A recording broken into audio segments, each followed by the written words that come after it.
திருச்சிற்றம்பலம்.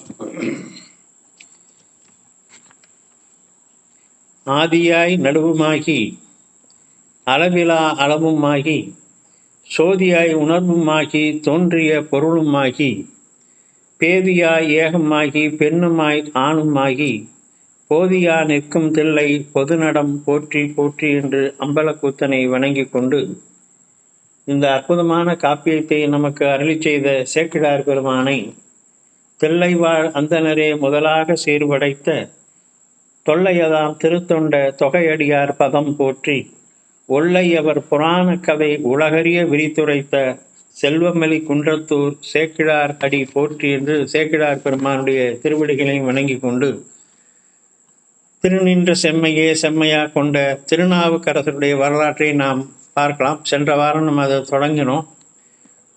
திருநின்ற செம்மை என்று சொன்னால் என்ன பொருள் என்கிற போது, திருவாகிய இறைவனுடைய திருவடியை எப்பொழுதும் பற்றுக்கோடாக கொண்டு வாழ்தல் என்பது திருநின்ற செம்மை என்று சொல்லப்படுகிறது. திருநின்ற செம்மை இறைவனின் திருவடிகளை குறிக்கிறது. அந்த திருவடிகளே தனக்கு துணை என்று எப்போதும் வாழ்ந்தவர் திருநாவுக்கரசர். ஆகவே திருநின்ற செம்மையே செம்மையா கொண்ட என்று சுந்தரமூர்த்தி சுவாமிகள் அதை கோடிட்டு காட்டுகிறார். அப்படிப்பட்ட திருநாவுக்கரசருடைய பெருமையை சொல்கின்ற பொழுது சேக்கிழார் பெருமான் அவருடைய பெருமையை என்னுடைய ஒரு நாவினாலே சொல்ல முடியாது, என் ஒரு நாவில் நான் மட்டுமல்ல உலகத்தில் உள்ள எந்த ஒரு நாவினாலும் அவருடைய பெருமையை சொல்ல முடியாது என்று சொல்லுகிறார். பெருநாம சீர்பரவல் உருகின்றேன் பேர் உலகில் ஒரு நாவுக்கு உரை செய்ய உண்ணாமை உணராதேன் என்று அப்பேற்பட்ட பெரும்புகழ் பெற்றவர் திருநாவுக்கரசர் என்று அவரை அறிமுகம் செய்கிறார். நம்ம ஏற்கனவே போன வாரம் பார்த்தோம். திருநாவுக்கரசு என்ற பெயரே பக்த பஞ்சாட்சரம் அல்லது ஆச்சாரிய பஞ்சாட்சரம் என்று சொல்லப்படும் நம்ம பார்த்தோம். நம்முடைய சமயாச்சாரியர்கள் 4 பெயரும் மாணிக்கவாசக, மணிவாசக என்பதும், நம்பி ஆரூர என்பதும், ஞானசம்பந்த என்பதும், நாவுக்கரசு என்பதும் 5 எழுத்து. நம்ம சிவபெருமானுடைய 5 எழுத்தை எப்படி நாம் உச்சரிக்கிறோமோ அதே மாதிரி இந்த 4 பெயருமே 5 எழுத்தாக உச்சரித்து அதையே மோட்சமாக நம்ம அடையலாம். அந்த மாதிரி அடைந்தவர்கள் அடியார்கள் இருக்கிறார்கள் அப்படிங்கிறது. அப்பருடைய திருநாவுக்கரசு என்ற பெயரை உச்சரித்த அப்பூதியடிகள் உயர்வு பெற்றார். நம்பி ஆரூரன் என்ற பெயரை உச்சரித்து பெருமழலை குறும்பர் உயர்வு பெற்றார். இப்படி இவர்களுடைய பெயரை சொல்லிய உயர்வு பெற்ற அடியார்களும் நம்மிடத்தில் இருக்கிறார்கள். அந்த வகையில் திருநாவுக்கரசு என்ற பெயருடைய சிறப்பு என்ன என்பதையும் நம்ம சென்ற வாரம் பார்த்தோம். இந்த திருநாவுக்கரசு பிறந்தது திருமுனைப்பாடி நாடு என்று சொல்லக்கூடிய நடுநாட்டினுடைய ஒரு பகுதி. இந்த திருமுனைப்பாடில் திருவாமூர் என்ற ஊரில் அவர் பிறந்தார். இந்த திருமுனைப்பாடி நாட்டை பற்றி சொல்லுகின்ற பொழுது சேக்கிழார் அந்த நாட்டினுடைய வளம் என்ன என்று சொல்லுகிறார். காலெல்லாம் தகட்டுவரால் கரும்பெல்லாம் கண்பொழித்தேன், பாலெல்லாம் கதிர்சாலி பரப்பெல்லாம் கலை குமுகு, சாலெல்லாம் தரள நிதை தடமெல்லாம் செங்கழு நீர், மேலெல்லாம் அகில் தூபம் விருந்தெல்லாம் திருந்து மனை என்று அற்புதமாக அந்த திருமுனைப்பாடி நாட்டினுடைய சிறப்பை கிட்டத்தட்ட ஒரு 10 பாடல்களிலே சொல்லி வருகிறார். முடிவாக அதன் முத்தாய்ப்பாக திருமுனைப்பாடி நாட்டிற்கு என்ன சிறப்பு என்று சொன்னால், திருநாவுக்கரசரும் ஆளாள சுந்தரராகிய நம்பி ஆரூரும் பிறந்தது திருமுனைப்பாடி நாடு என்பது நமக்கு நன்றாக. திருவாமூர் என்பது நாவுக்கரசர் பிறந்தது. திருநாவலூர் என்பது நம்பி ஆரூரராகிய சுந்தரர் பிறந்தது. இந்த 2 ஊர்களுமே திருமுனைப்பாடி நாட்டில் தான் இருக்கு. அதுதான் அதுக்கு மிகப்பெரிய சிறப்பு என்று சேக்கிழார் பெருமான் காட்டுகிறார். அதில் அந்த திருமுனைப்பாடி நாட்டில் மிக்க சிறப்புடையது திரு ஆம் ஊர் திருவாமூர். திரு என்று சொன்னால் செல்வம். அந்த செல்வம் நிறைந்து இருக்கக்கூடிய அந்த செல்வ செழிப்பு மிக்க நகரம் திரு ஆமூர். அந்த ஊர் எப்படி இருக்குன்னா, தெய்வ நெறி சிவம் பெருக்கும். சிவபெருமானை அன்றி மற்றொரு தெய்வம் இல்லை என்று போற்றி வணங்குகின்ற மக்களால் நிறைவு பெற்ற இந்த சிவநெறி விளங்குகின்ற ஊர் அந்த திருவாமூர் என்ற செய்தியை சேக்கிழார் சொல்லுகிறார். நாம் சென்ற வாரம் அது வரைக்கும் பார்த்தோம்னு நினைக்கிறேன்.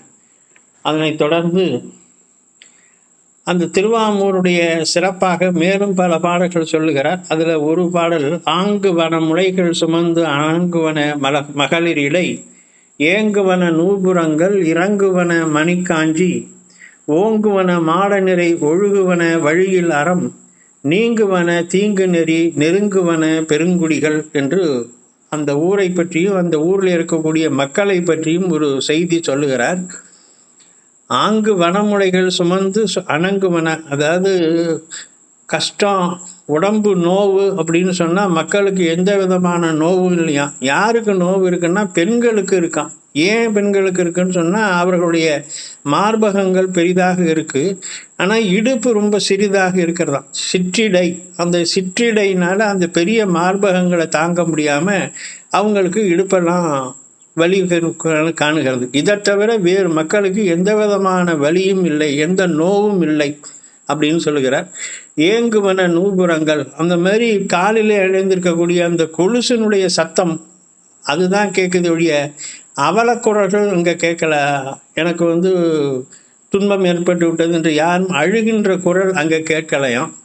நெருங்குவன மாட நிறை ஒழுகுவன வெளியினர், அந்த உயர்ந்த மாடங்கள், உயர்ந்த கட்டிடங்கள் வானத்தை நோக்கி உயர்ந்து இருக்கின்றன. சந்திரன் அங்கே தங்குகின்ற அளவுக்கு உயர்ந்த மாடங்கள் இருக்கின்றன.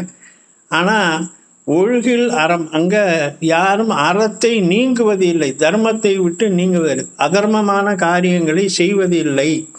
நீங்குவன தீங்கு நெறி, தீமையான நெறிகளை விட்டு ஒதுங்கி நெருங்குவன பெருங்குடி, மக்கள் ஒன்றோடு ஒன்று ஒருவராக சேர்ந்து இருக்கிறார்கள். எல்லாம் நம்ம சொல்லுவாங்க மாமா மச்சான் சித்தப்பன் பெரியப்பங்கிற மாதிரி பல குடும்பங்கள் பல குடிகள் எல்லாம் ஒன்றாக சேர்ந்து ஒருமித்து ஒரு கட்டுக்கோப்போடு அழகாக வாழ்கின்ற நகரம் அந்த திரு ஆமூர் என்கின்ற ஒரு செய்தி. அதுக்கப்புறம் 2-3 பாடல்கள் சொல்லுகிறார். அந்த திருவாமூரில் இருக்கக்கூடிய ஒரு குடியை பற்றி ஒரு சிறப்பை சொல்லுகிறார். அது குறுக்கையர் குடி. திருநாவுக்கரசர் பிறந்த குடிக்கு குறுக்கையர் குடி என்பது பெயர். அந்த குறுக்கையர் குடியினுடைய சிறப்பை பற்றி அழகாக சொல்கிறார். தலத்தின் கண் விளங்கிய அத்தனிப்பதியில் அனைத்து வித நலத்தின் கண் வழுவாத நடைமரபில் குடி நாப்பன் விளக்குகில் மனை ஒழுக்கத்தின் மேதக்க நிலை வேளாண் குளத்தின் கண் வரும் பெருமை குறுக்கையர்தம் குடி விளங்கும் என்று சொல்கிறார். நம்ம குளம் என்று சொல்லுவது வேறு, குடி என்று சொல்லுவது வேறு. குளம் அப்படின்னு சொல்கின்ற பொழுது 4 வகையான குளங்கள்னு பின்னாடி எல்லாம் நம்ம நிறையா இருக்குது. அதில் இப்போ நம்ம வேளாளர்கள் அப்படின்னு எடுத்துக்கிட்டால் வேளாளர்களையே பல பிரிவினர் இருக்கிறார்கள். அந்த மாதிரி இங்கே வேளாண் குடிமரபு குளம், வேளாண் குளம், அதில் குறுக்கையர் குடி, அந்த ஒரு கேஸ்ட் சப்காஸ்ட். இப்போ நம்ம அப்படி எப்படி சொல்லலாம், இன்றைய காலகட்டத்தில் வீரக்கொடி வெள்ளாளர் அப்படிங்கிற மாதிரி எல்லாம் பிரிக்கிறாங்க. வேளாளர்களையே 2-3 டைப் இருக்குது. அந்த மாதிரி அந்த காலத்தில் வேளாளர் மரபில் குறுக்கையர் குடிங்கிறது ஒரு குடியாம். நம்முடைய இந்த காப்பியத்தை செய்த சேக்கிழாருக்கே சேக்கிழார் என்பது குடியினுடைய பெயர், அவருடைய இயற்பெயர் வேற. ராமசேஷன் என்பது அவருடைய பெயர், சேக்கிழார் என்பது அருண்மொழி ராமதேவன் என்பது தான் சேக்கிழாருடைய இயற்பெயர். அவர் பிறந்த குளம் வேளாண் குளம், பிறந்த குடி என்பது சேக்கிழார் என்ற குடி. அந்த சேக்கிழார் என்ற அந்த குடியினுடைய பெயரே அவருக்கு சேக்கிழார்னு நம்ம இப்போ கூப்பிட்டுக்கிட்டு இருக்கோம். ஆனால் அவருடைய இயற்பெயர் அருண்மொழி ராமதேவன் என்பது தான் அவருடைய இயற்பெயர். ஆகவே அந்த மாதிரி அந்த குறுக்கையர் குடியில் சிறப்பான குறுக்கையர் குடியிலே விளங்குகின்றார்கள். அவர்கள் எப்படிப்பட்டவர்கள் என்பதை பற்றி சொல்லுகிறார். இதில் அக்குடியின் மேல் தோன்றல் ஆயபெரும் தன்மையினார் மிக்க மனை அறம் புரிந்து விருந்தளிக்கும் மேன்மையினார் ஒக்கல் வளர் பெருஞ்சிறப்பின் உளரானார் திக்கு நிலமும் பெருமை திகழவரும் புகழனார் என்பது திருநாவுக்கரசருடைய தந்தையாருடைய பெயர். அவருடைய சிறப்பு என்ன, அவர் எப்படி வாழ்ந்தார் என்பதை இங்கே கோடிட்டு காட்டுகிறார். அக்குடியின் மேல்தோன்றல் பெரும் தன்மையினார். அந்த குடியிலேயே மிக்க சிறப்புடையவராக, சீர்மை பெற்றவராக, உயர்ந்த ஒழுக்கத்தோடு நடந்தவர் புகழனார். அதனால தான் உளரானார், புகழ் உடையவரானார் என்று அங்கே பொருள் சொல்கிறார். மிக்க மனையறம் புரிந்து விருந்தளிக்கும் மேன்மையினார். இந்த மிக்க மனையறம் புரிந்து அப்படிங்கிறது, மனையறம் என்பது என்ன அப்படிங்கும்போது வள்ளுவ பெருமான் மனையறம் புரிந்தவர்களுக்கு இல்லறத்தார்களுக்கு என்று சில கடமைகள் என்று சொல்லுகிறார். இல்லறத்தார்களுக்கு 11 கடமைகள் உண்டு. அதில் முக்கியமாக 5 கடமைகள் இல்லறத்தார் செய்ய வேண்டும் என்று சொல்லுகிறார். தென்புலத்தார், தெய்வம், ஒக்கல், விருந்து, தான் என்னும் ஐம்புலத்தார் ஓம்புதல் தலை என்கிறது தெய்வ வள்ளுவர் இல்லறத்தாருக்கு காட்டுகின்ற ஒரு வாழ்க்கை முறை. இந்த 5 விதமான தர்மங்களையும் அறங்களையும் ஒரு இல்லறத்திலே இருப்பவன் செய்ய வேண்டும். அதில் முக்கியமாக செய்யக்கூடியது என்னென்னா, இந்த விருந்து என்பது தென்புலத்தார் நமக்கு தெரியும், முன்னோர்கள் வழிபாடு. தெய்வம், இறைவனுக்கு செய்கின்ற வழிபாடு. ஒக்கல், சுற்றத்தார்களை பேணணும். இப்போது இன்றைய நடைமுறையில் அதெல்லாம் இல்லை. இப்போ நம்ம பெரிய ஆள் ஆகிட்டோம்னா நம்ம மற்றவங்களை பற்றியெல்லாம் கவலைப்படுறதில்லை, நம்முடைய சுற்றத்தாரை பற்றியெல்லாம் கவலைப்படுறதில்லை. நம்ம பெரிய ஆளாயிட்டோம், பெரிய வசதி வாய்ப்புகள் வந்துச்சுன்னா மற்றவங்களை உதாசீனப்படுத்துகின்ற நிலை இன்றைக்கு வந்துடுச்சு. ஆனால் சுற்றத்தார்களையும் பேணணும்னு சொல்லுகிறார். அதே மாதிரி விருந்து என்று சொல்வது புதிதாக வருபவர்களை தான் விருந்துன்னு சொல்கிறது. நம்ம மாமன், மச்சான், சித்தப்பன், பெரியப்பனுக்கு வைக்கிற விருந்து அல்ல. யாரென்றே நமக்கு அறிமுகம் ஆகாத யாரேனும் புதிதாக வந்தவர்களுக்கு உபசாரம் செய்து அவர்களுக்கு உணவளிப்பது தான் விருந்து என்று பண்டை தமிழகத்தில் அப்படி தான் நடைமுறையில் இருந்திருக்கு. யார் வீட்லேயும் முன்னாடியெல்லாம் வந்தாக்க முதல்ல சாப்பிடுங்க அப்படிங்கிற வார்த்தை தான் பழைய காலத்தில் சொல்லுவார்கள். தண்ணீர் கொடுப்பார்கள், மோர் கொடுப்பார்கள், சாப்பிடுங்க அப்படிங்கிற வார்த்தை தான் முதல்ல சொல்லுவாங்க. அவங்க யார் என்ன அப்படிங்கிறத பற்றியெல்லாம் கூட விசாரிக்கிறதுக்கு முன்னாடி சொல்லுவாங்க. அதைத்தான் விருந்து என்று இங்கே சேக்கிழார் பெருமான் இங்கே அந்த விருந்து அளிக்கும் மேன்மையினார், அப்படிப்பட்ட ஒரு உயர்ந்த தன்மையில் இருந்தார். இந்த விருந்துக்கு ஒரு பெரிய சிறப்பு சொல்லப்படுகிறது. கண்ணகியும் சீதையும் இந்த விருந்தை பற்றின ஒரு செய்தி சொல்கிறாங்க.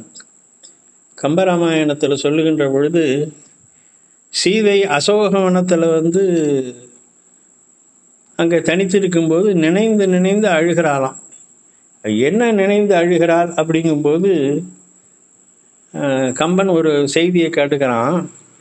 ராமனை நினச்சி மனம் வருந்துகிறாள், அழுகிறாள். ராமனை நினச்சி எதுக்கு அழுகிறான்னா, அருந்தும் மெல்லடகு யாரிட அருந்தும், சாப்பாடு யார் போடுவா? கணவனுக்கு மனைவி தான் சாப்பாடு பரமணும். இதுதான் பண்டை மரபு. கணவனுக்கு மனைவி தான் எந்த காலத்தில் அருகில் இருந்து உணவு பரமாறி அவன் உண்பதை மகிழ்ச்சியோடு பார்த்து ரசிக்கணும். இது பண்டை காலத்து மரபு. இன்றைக்கி அப்படி நடக்கதானெல்லாம் இன்றைக்கி கேட்கக்கூடாது. இது இன்னைய நிலைமையோடு நம்ம ஒத்து பார்க்கக்கூடாது. பழைய காலத்தில் கணவனாருக்கு மனைவி அருகிருந்து பரமாறி விசிறி அவனை ஆசுவாசப்படுத்தி உணவு ஊட்டுவது என்பது ஒரு மரபாக இருந்தது. அந்த மாதிரி ராமனுக்கு யார் சாப்பாடு போடுவா? ஏன்னா இருந்த பெண் இவளை ராவணன் தூக்கிட்டு வந்துட்டான். இப்போ அவங்க 2 பேரும், லட்சுமணனும் ராமனும் மட்டும் தனியாக இருக்காங்க. அதனால அருந்தும் மெல் அடகுன்னா உணவு. யார் இட அருந்தும் அப்படின்னா அமுங்குமா. அப்படியே அதை நினச்சி அழுது அப்படியே கண்ணுலேருந்து தண்ணி வடிஞ்சு சேலையெல்லாம் நனைஞ்சு போகுமா. அதை நினச்சி அந்த மூச்சு காற்றினுடைய வெப்பத்தினால அது அந்த சேலை மறுபடியும் காயுமா. இதை கம்பன் அழகாக காட்டுக்கிறான். அப்போ விருந்து கண்டபோது என் செய்யுமோ என விம்மும். இது ஒரு நுட்பம். என்னன்னா, விருந்து என்பது ஆண்கள் மட்டும் செய்கிறதில்ல. விருந்துக்கு முக்கியம் பெண்கள் தான் முக்கியம். அதனால இப்போ ராமன் யார் சாப்பாடு போட்டு சாப்பிடுவான்னு ஒரு பக்கம் அழுகிறா, இன்னொரு பக்கம் யாரானும் காட்டில் இருக்கான் தவசிகள் வருவார்கள், ரிஷிகள் வருவார்கள், அவங்களுக்கெல்லாம் உபசாரம் பண்ணி அவங்களுக்கு சாப்பாடு கொடுக்கணும்னா என்ன செய்வான்? விருந்து கண்டபோது என் செய்யும், அவன் என்ன செய்வான்? எப்படி தடுமாறுவானே, அவர்களுக்கு உணவு விருந்து செய்வதற்கு தடுமாறுவானே என்று நினச்சி அழுவாராம். இப்படி கம்பராமாயணத்தில் இந்த செய்தி சொல்லும்போது விருந்து கண்டபோது என் செய்யுமோ என விம்மும் அப்படின்னு சொல்லும். அப்போ விருந்தினுடைய சிறப்பு என்ன அப்படின்னு சொல்லும். அதே மாதிரி சிலப்பதிகாரத்தில் வருகின்ற பொழுது கோவலன் பொருள்களை தொலைத்து விட்டு மதுரைக்கு கண்ணகியோடு வருகிறான். மதுரையுடைய புறநகரில் அந்த சேரியில் தங்கி இருக்கின்ற பொழுது கோவலன் கேட்குறான், நான் உன்னை விட்டுட்டு வேறொருத்தியோட போய் பல நாள் இருந்து வான் தரும் குன்றமான பொருள் தொலைத்தேன், என்னுடைய ஒரு மலை மாதிரி இருந்த செல்வத்தை எல்லாம் தொலைச்சிட்டேன், நீ என்ன பண்ணின அப்படின்னு அவன் கேட்குறான். அப்போது நீ எப்படி இருந்த அப்படின்னு சொல்லுகின்ற பொழுது அவள் ரொம்ப சிம்பிளாக சொல்கிறான், அறவோர்க்கு அழித்தலும் அந்தனர் ஓம்புதலும் துறவோர்க்கு எதிர்தலும் தொல்லரும் சிறப்பின் விருந்து எதிர்கோடலும் இழந்த எண்ணெய் அப்படிங்கிறார். கண்ணகி சொல்கிறாளாம், நீங்கள் அது மட்டும் பண்ணலை, ஒரு குடும்பம் ஒரு கணவன் மனைவின்னு சொன்னால் அவங்களுடைய முதல் கடமையாகிய அறவோருக்கு அளித்தல், அறவர்கள் அதாவது சன்னியாசிகளுக்கு பெரிய சான்றோர்களுக்கு அவர்களுக்கு பொருள் கொடுத்தல், வேண்டுவன கொடுத்தல், அறவோருக்கு அளித்தல், அந்தனர் ஓம்புதல், துறவோருக்கு எதிர்தல், தொல்லரும் சிறப்பின் விருந்து எதிர்கொடு. வந்த விருந்தாளிகளுக்கு சாப்பாடு போட முடியலை, ஏன்னா நான் மனைவி தனியாக செய்ய முடியாது, கணவன் தனியாக செய்ய முடியாது, 2 பேரும் சேர்ந்து செய்ய வேண்டியது இந்த விருந்து எதிர்கோடல்ங்கிறது. அதனால் என்னால் யாருக்கும் விருந்து சாப்பாடு கொடுக்க முடியாமல் என்ன ஆக்குனீங்களே என்று கண்ணகி அழுதார் என்று சிலப்பதிகாரத்தில் ஒரு செய்தி சொல்லப்படுகிறது. அப்படி இந்த விருந்து என்பது அவ்வளோ ஒரு சிறப்பான ஒரு செய்தி. பண்டை தமிழகத்தில் தமிழர்கள் போற்றி பாதுகாத்த மரபுகளில் ஒன்று இந்த விருந்து அளித்தல் என்பது. அந்த விருந்து சிறப்பினாலே உயர்வு பெற்றவர் புகழனார் என்பதை இங்கே சேக்கிழார் கோடிட்டு காட்டுகிறார்.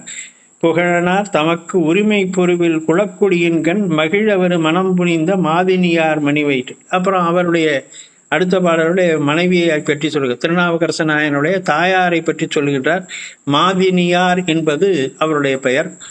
சில பெயர்களை பார்க்கும்போதே நமக்கு இதாக இருக்கும். மாது இனியார், மாதுன்னா பெண்கள், பெண்கள்லேயே மிக இனிமையானவர் என்பதனாலே அவர் மாது இனியார் என்று அவருக்கு பெயர் அமைந்ததோ என்கின்ற மாதிரி மாதினியார். இவர்களுடைய இல்லறத்தினாலே என்ன நடந்தது என்றால், திகழும் அலர் செங்கமலம் நிழைதலின் அகவையினில் திகழ வரும் திருவனைய திலகவதியார் பிறந்தார். மாதினியாருக்கும் புகழனாருக்கும் திலகவதியார் என்ற பெண் குழந்தை பிறந்தது என்ற செய்தியை முதலிலே சொல்லுகிறார். திலகவதியார் பிறந்த அப்புறம் வேகமாக அடுத்தடுத்து முடிப்புறார். இப்போ திலகவதியார் பிறந்து குழந்தையாக வளர்ந்த பிறகு சில ஆண்டுகள் கழித்து திருநாவுக்கரசர் பிறக்கிறார். அதை சொல்லுகின்ற பொழுது, திலகவதியார் பிறந்து சில முறையாண்டு அகன்றதன் பின் அழகில் கலைத்துறை தழைப்ப அருந்தவத்தோர் நெறிவாழ உலகில் வரும் இருள் நீக்கி ஒளி விளங்கும் கதிர் போல பின் மலரும் மருள் நீக்கியார் வந்து அவதாரம் செய்தார். ஒரு சிறப்பான செய்தியை சேக்கிழார் பெருமான் இங்கே சொல்லுகிறார். திலகவதியார் பிறந்து சில முறையாண்டு, இந்த சில முறையாண்டு என்பதற்கு பொருள் சொல்லுகின்ற பொழுது 2 ஆண்டுகள் அல்லது 3 ஆண்டுகள் என்று சொல்கிறார்கள். சில முறையாண்டுங்கும்போது எத்தனை ஆண்டுன்னு கணக்கு சொல்லலை சேக்கிழார். அப்போ முறையாண்டுங்கும் போது 3 ஆண்டுகள் அல்லது 2 ஆண்டுகள், 2 அல்லது 3 ஆண்டுகள் கழித்து மருள் நீக்கியார், திருநாவுக்கரசருடைய இயற்பெயர் மருள் நீக்கியார், பெற்றோர்கள் அவருக்கு இட்ட பெயர் மருள் நீக்கியார் என்பதுதான். அவர் பிறந்தார் என்பதை சொல்லுகிறார். அப்படி பிறந்தாருங்கிற சொல்றதுங்கும் போது அவதாரம் செய்தார் என்று சேக்கிழார் அதை காட்டுகிறார். மலரும் மருள் நீக்கியார் வந்து அவதாரம் செய்தார். இந்த அவதாரம் என்ற சொல்லுக்கு என்ன பொருள்னாக்க மேலிருந்து கீழே இறங்கி வருதல்னு. அவதாரம் மேலிருந்து கீழே இறங்கி வருவது. எப்படி அருவி நீர் மேலிருந்து கீழே கொட்டுகிறதோ அப்படி மேலிருந்து கீழே இறங்கி வருவதுக்கு அவதாரம் என்பது பெயர். இங்கே மருள் நீக்கியார் அவதாரம் செய்தார். அவதாரம் என்று சொல்லுவது இறைவனை தான் நம்ம சொல்லுவோம். உயர்ந்த நிலையில் இருக்கக்கூடிய ஒரு இது கீழே இருப்பவர்களுடைய நிலைமையை கண்டு அவர்களுக்காக வருத்தப்பட்டு துயரப்பட்டு அவர்களுக்கு அருள் செய்ய வேண்டும் என்பதற்காக தன் நிலையிலிருந்து கீழே இறங்கி வருவது தான் அவதாரம் என்பது. இப்போ முருகப்பெருமானை சொல்கின்ற பொழுது அவதாரம் செய்தார்னு சொல்லுவோம். இப்போ பெருமானுடைய பல இதுகளை பார்க்கும்போது அவதாரம் செய்தார் என்று சொல்லுகிறோம். நரசிம்மர் அவதாரம் செய்தார், வாமனனாக அவதாரம் செய்தார், ராமனாக அவதாரம் செய்தார், கிருஷ்ணனாக அவதாரம் செய்தார் என்று நம்ம பெருமாளை சொல்லுவோம். இங்கே சேக்கிழார் பெருமான் மருள் நீக்கியார் வந்து அவதாரம் செய்தார். இவரை மட்டும் இல்லை, சமயாச்சாரியார்கள் 4 பேரையுமே 3 பேரையுமே சேக்கிழார் பெருமான் அவதாரம் செய்தார் அப்படின்னு தான் சொல்லுவார். சுந்தரரை சொல்லுகின்ற பொழுது தீது அகன்று உலகம் உய்ய திரு அவதாரம் செய்தார் என்று சொல்வார். இந்த உலகம் முழுக்க தீமைகள் நீங்கி உயர்வு பெறுவதற்காக சுந்தரர் பெருமான் அவதாரம் செய்தார் என்று சுந்தரருடைய வரலாற்றிலே சொல்லுவார். திருஞான சம்பந்தரை பற்றி சொல்கின்ற பொழுது தாவில் சராசரங்கள் எல்லாம் சிவம் பெருக்கும் பிள்ளையார் திரு அவதாரம் செய்தார் என்று. இந்த உலகத்தில் இருக்கக்கூடிய அனைத்து சரம் அசரம், நிலைத்த பொருள் நிலையற்ற பொருள் அனைத்துமே சிவம் பெருக்கும், அவைகள் எல்லாவற்றையும் சிவநெறியிலே ஈடுபடுத்தக்கூடிய பிள்ளையார் திருஞான சம்பந்தர் திரு அவதாரம் செய்தார் என்று அவருடைய வரலாற்றை சொல்கின்ற பொழுதும் அவதாரம் செய்தார் என்று. திருஞான சம்பந்தர், திருநாவுக்கரசர், சுந்தரர் ஆகிய 3 பேருடைய பிறப்பையும் சேக்கிழார் பெருமான் சொல்லுகின்ற பொழுது அவர்கள் திரு அவதாரம் செய்தார்கள். ஏன்னா அவர்கள் மேலே இருந்து மக்களுக்காக தான் வருகிறார்கள். திருஞான சம்பந்தருடைய தந்தை சிவபாத இருதயர் வந்து சிவபெருமானை பிரார்த்தனை செய்தாராம். எதுக்குங்கும்போது சமண சமயத்தினுடைய அந்த கொடுமைகள் நீங்கி சைவம் தழைப்பதற்கு ஒரு பிள்ளையை தாருங்கள் என்று அவர் கொடுமையாக பிரார்த்தனை செய்தார். அந்த சிவபாத இருதருடைய தவத்திற்காகவும் அவருடைய பிரார்த்தனைக்காகவும் தான் கந்தலோகத்தில் இருந்த ஒரு உயர்ந்த ஆன்மாவை ஞானசம்பந்தராக பூமிக்கு சிவபெருமான் அனுப்பினார் என்று ஒரு செய்தி சொல்லுவார்கள். அதனால உயர்ந்த கந்தபெருமானுடைய உலகத்தில் இருந்தவர் பூமிக்கு ஒரு மாநிலராக வந்து 16 ஆண்டுகள் இருந்து திருமுறைகளை பாடி சமண சமயத்தை கண்டனம் செய்து சைவ சமயத்தை வளர்த்து 5 எழுத்தின் பெருமையை, திருநீற்றின் பெருமையை எல்லாவற்றையும் சொல்லினார் என்பது அப்போது திரு அவதாரம். மேலிருந்து கீழே இறங்கியது உயிர்களை காப்பதற்காக. அது மாதிரி சுந்தரர் சொல்கின்ற பொழுது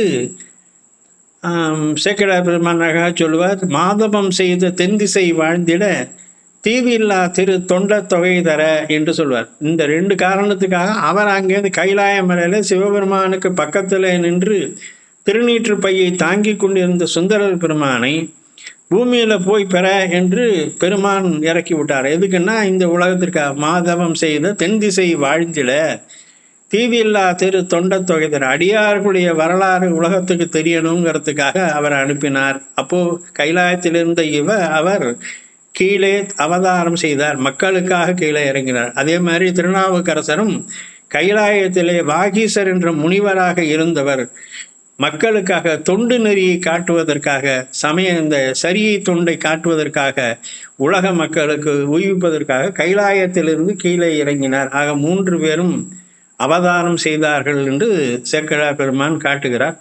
இங்கே மலரும் மருள் நீக்கியார் வந்து அவதாரம் செய்தார். மாதினியார் திருவயிற்றில் மன்னிய சீர் புகழனார் காதலனார் உதித்ததமின் கடன் முறைமே மங்களங்க. குழந்தை பிறந்தது. இப்போது திலகவதியாருக்கும் திருநாவுக்கரசருக்கும் 2 ஆண்டுகள் தான் வயது வித்தியாசம். அதை கொஞ்சம் நினைவில் நம்ம வச்சுக்கோங்க. 2 ஆண்டுகள் தான். சில முறையாண்டுங்கும் போது 2 ஆண்டுகள் தான் அவங்க 2 பேருக்கும் வயது வித்தியாசம். திருநாவுக்கரசர் பிறந்த பிறகு குடும்பத்திற்கு பிறந்த ஆண் பிள்ளை, நமக்கு தெரியும் ஆசைக்கு பெண் பிள்ளையும் ஆஸ்திக்கு ஆண் பிள்ளை என்பது அந்த திருநாவுக்கரசருக்கு கடன்முறை மங்களங்கள் மேதகு நல் வினை சிறப்ப விரும்பிய பாராட்டினுடன் ஏதமில் பல் கிளை போட்டு இளம் குழவி பதம் கடந்தார். சுவாமி கொஞ்சம் கொஞ்சமாக அந்த குழந்தை பருவத்தை கடந்தார். அந்த குழந்தை பருவத்திற்கான விளையாடல்கள் எல்லாம் நடத்தி இது பண்ணார். அவருக்கு 3 ஆண்டுகள் ஆகின்ற பொழுது மருள் நீக்கியார் சென்னி மயிர் நீக்கும் மனவிலையும் திருநீர்ப்பன் மாந்தரெல்லாம் மகிழ் சிறப்ப செய்ததன்மன் அவருக்கு முடி எடுத்தாங்க.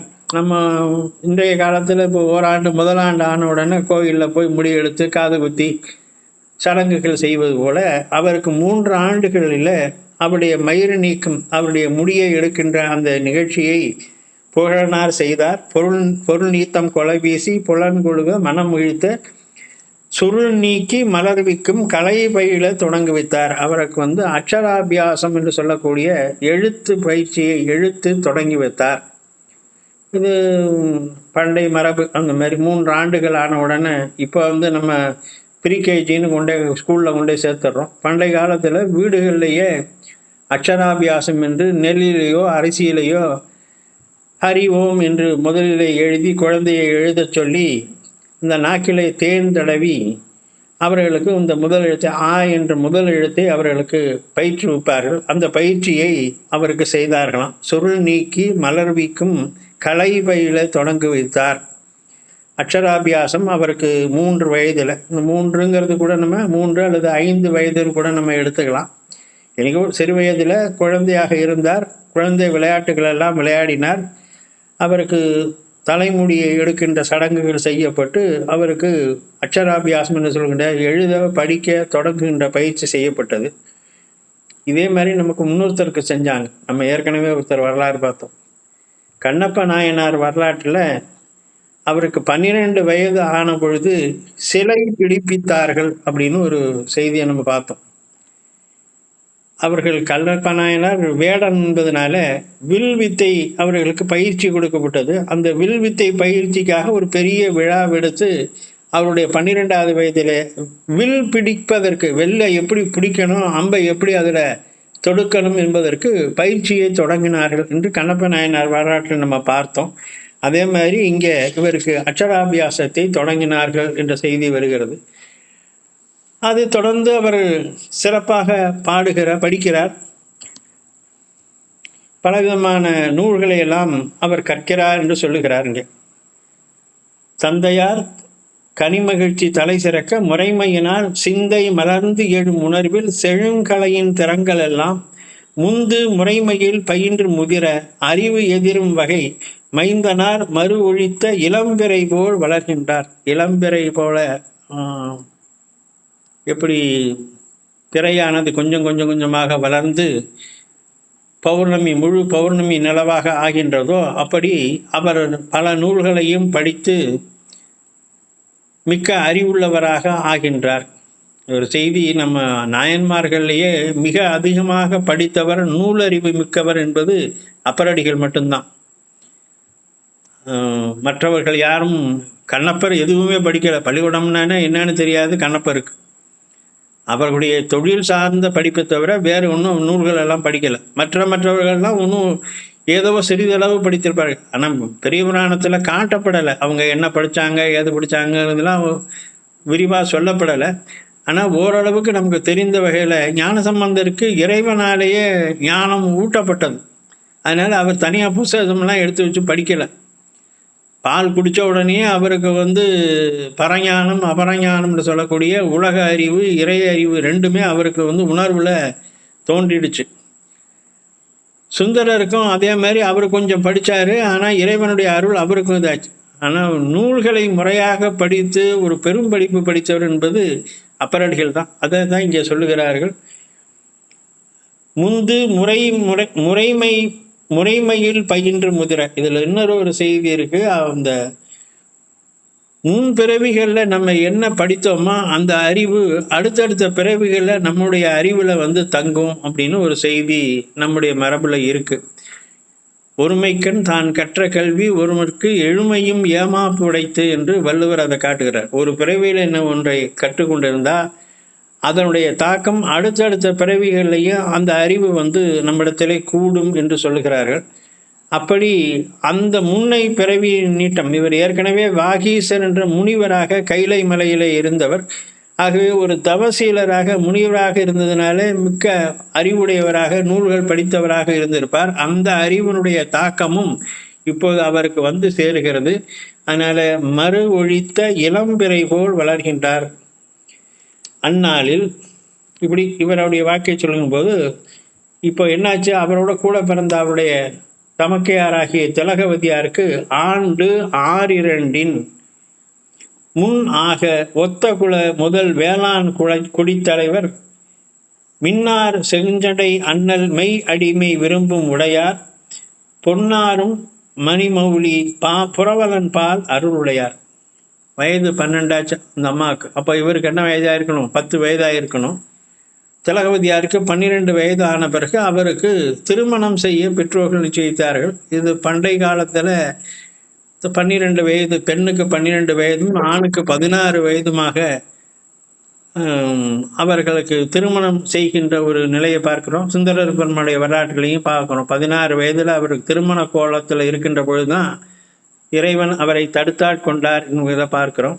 அந்த வகையில் இந்த அம்மாவுக்கு திலகவதியாருக்கு 12 ஆண்டுகள் ஆன பிறகு அவருக்கு திருமணம் செய்வதற்காக பெற்றோர்கள் பையனை தேடுகிறார்கள். அப்படி தேடுகின்ற பொழுது ஒத்த முதல் வேளாண் குடித்தலை, இவர்கள் வேளாண் குடி பிறப்பு, அதே மாதிரி வேளாண் குடியிலே பிறந்தவரும் செஞ்சடை அண்ணல் மெய் அடிமை விரும்புமுடையார். சிவபெருமான் செஞ்சடை, சிவபெருமானுடைய அந்த திருவடிகளிலே அன்புடையவராக இருக்கக்கூடியவரும் பொன்னாரும் மணி மௌலி புரவலன் பாலருடையார். அரசனிடத்திலே சேனாதிபதியாக வேலை செய்யக்கூடியவருமாகிய கலிப்பகையார் என்பவரை இவர்கள் பார்க்கிறார்கள்.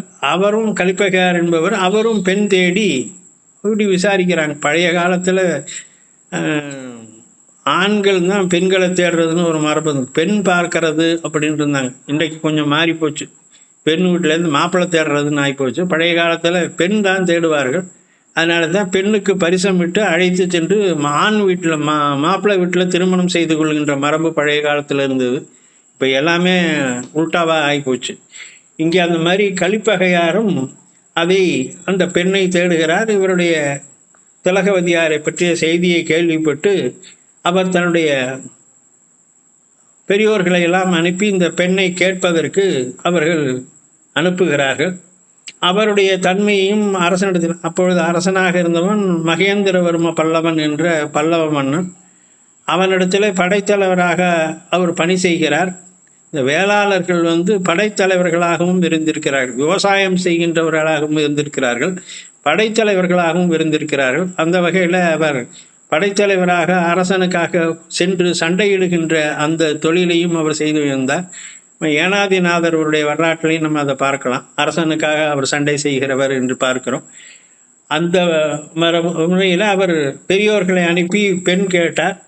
2 பேரும் பரஸ்பரம் புகழனாரும் ஒத்துக்கொண்டு திலகவதியாரை அவருக்கு திருமணம் செய்வதாக நிச்சயித்து கொண்டார்கள். 2 பேரும் ஒருவருக்கொருவர் ஒப்புதல் செய்து குணம் பேசி குளம் பேசி கோதில் சீர் புகழனார் மணங்கொள் அரவு அல்குல் பைந்தொடியை மனம் நேர்ந்தார். திலகவதியாருக்கு கலிப்பகையாரை மணமகனாக தேர்வு செய்து நிச்சயம் செய்து கொண்டார்கள்.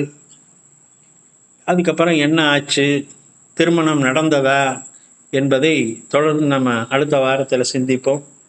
இந்த வகையில் இன்றைக்கு நாம் அதை நிறைவு செய்வோம். இன்றும் இன்பம் பெருகும் இயல்பினால் ஒன்று காதலித்து உள்ளமும் ஓங்கிட மன்றுளார் அடியார் அவர் வான்புகள் நின்றதெங்கும் நிலவி உலகலாம். திருச்சிற்றம்பலம்.